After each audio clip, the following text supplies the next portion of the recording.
Now, what I'm about to show you does not exist. These were actually created by our graphic artists, but I want you to keep your eye out for this, because this is what evolutionists have been searching for hundreds of years. All right? And if you find one of these, you could become rich and famous. So here's some transitional forms. This is called the crocodile. Can you see this? Crocodile and a duck. All right, let's try another one. This is the bullfrog. Half bull, half frog. Or, of course, the sheepdog. And you're laughing, of course. Now, some of you might be saying, wait a minute, look at the platypus. There is a mammal with hair and a bill like a duck. Well, yeah, it's a strange one, and that's exactly how God made it. And there's plenty of strange animals like that. Nature is observable proof that every animal brings forth after its own kind. No one has ever seen a horse produce a non-horse, or a bird produce anything but another bird. Even the famous fossil Archaeopteryx, said to be a reptile transitioning into a bird, if you do the research, you'll find out it has been shown to be fully bird, a perching bird. It has feathers. We even have a website. It's called IntelligentDesignVersusEvolution.com. It offers $10,000 to anyone who can present a genuine living transitional form. Charles Darwin said, quote, often a cold shudder has run through me as I've asked myself whether I may not have devoted myself to a fantasy. Time magazine. Scientists concede that their most cherished theories are based on embarrassingly few fossil fragments and that huge gaps exist in the fossil record. Newsweek. The more scientists have searched for the transitional forms that lie between species, the more they've been frustrated. And scientist Ernest Chain, Nobel Prize winner for developing penicillin, said, quote, I would rather believe in fairy tales than in such wild speculation. Nature is proof, observable proof, that God made us to produce after our own kind. Man did not evolve from amoebas. Okay, hold it there. Can I ask you to explain the gaps in the fossil record as just rehearsed by Kirk? Yeah, I want to start actually. Well, why don't you answer that question first? Well, the gaps, it's actually too easy to answer. I mean, every single person in here is a transitional form. Every single fossil that has ever been found is a transitional fossil. To say anything otherwise is to show the person to be extremely ignorant about the topic of evolution and science. Let me just put to you, though, the argument that they were putting, which is that there is no evidence. This is what they're asserting. Right. There's no evidence for a transitional creature.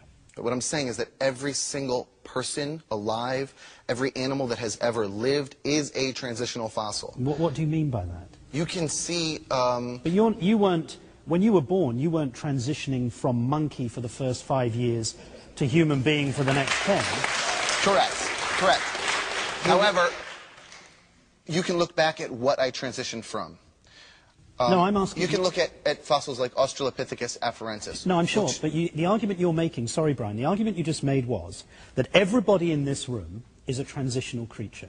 And what all life is constantly evolving. And what I'm asking you is, explain to the audience what they were when they were born, which is different to what they are now. No, that's not what I'm saying. Okay, what I'm saying is that people evolve over time. All animals evolve over time. The claim that there have never been any transitional fossils found. I talked to the American Museum of Natural History this week. They were unfortunately unable to bring fossils here. Anybody can go to the exhibit. They have plenty of fossils there to show. Kirk and Ray, I will get you free tickets. I'll pay for the tickets. You need to go and see the exhibits. There are plenty of transitional fossils there. Hundreds and thousands have been found. We put together, I figured you would say this because I know this is your stock, rationalresponders.com/evolution proof. Could you give us one now? A transitional form? Just be specific. Well, you have to go look at them. Australopithecus afarensis. What's the transitional form from what? From a previous other ape-like creature to the, what we have today. There's that Australopithecus afarensis lived about 7 million years ago. There are plenty of transitional fossils in between, because you can date it. How can it be dated? With, what is it? Radiometric dating. And you believe that? Okay, we're not going to get into like we're all believing this on faith.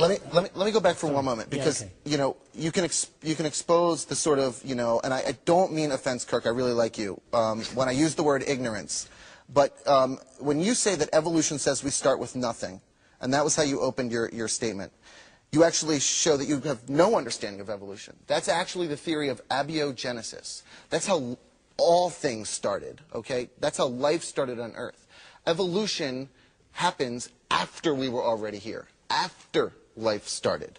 You spoke about an example where the chicken head, and then the Smithsonian exposed it as a fraud.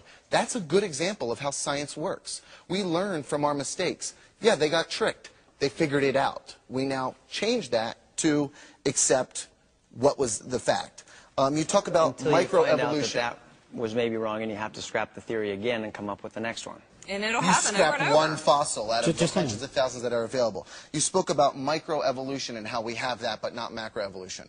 I'd ask you, how can you not walk a mile taking one step at a time? Microevolution is one step at a time. Macro is when you get to that end of that mile. How can you not walk a mile taking one step at a time? Well, before you do that, okay, that's your response to what they said. Can I just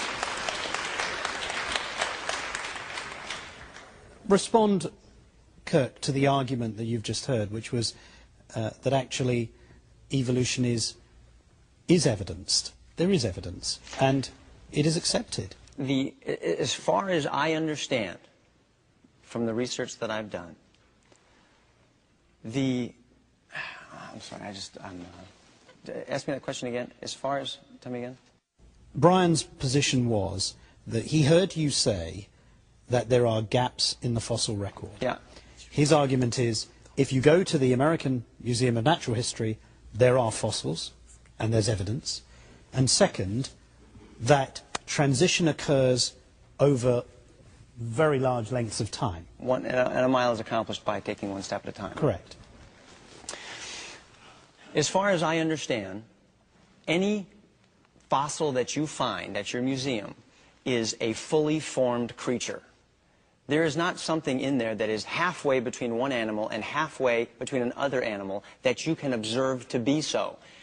Your assumption is that evolution is true from the outset. That's your presupposition, and therefore you say that you and I are transitional forms. We're constantly changing into the next thing. That's based on your presupposition that evolution is true.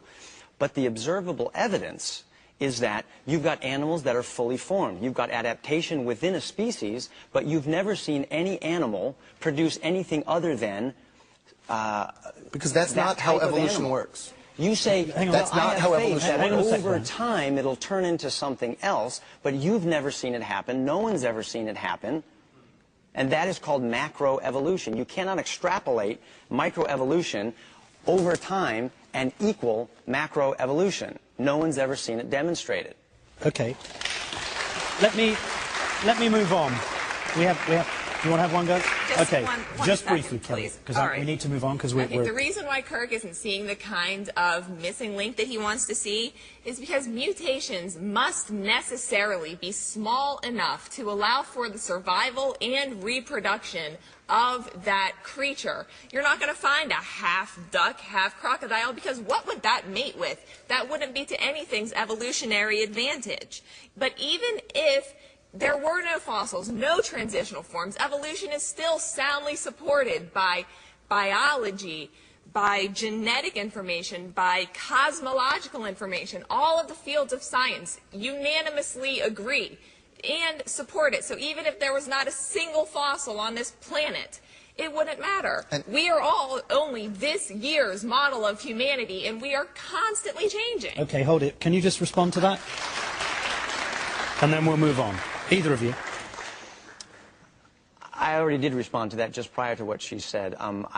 There was something else that I'd love to bring up before we...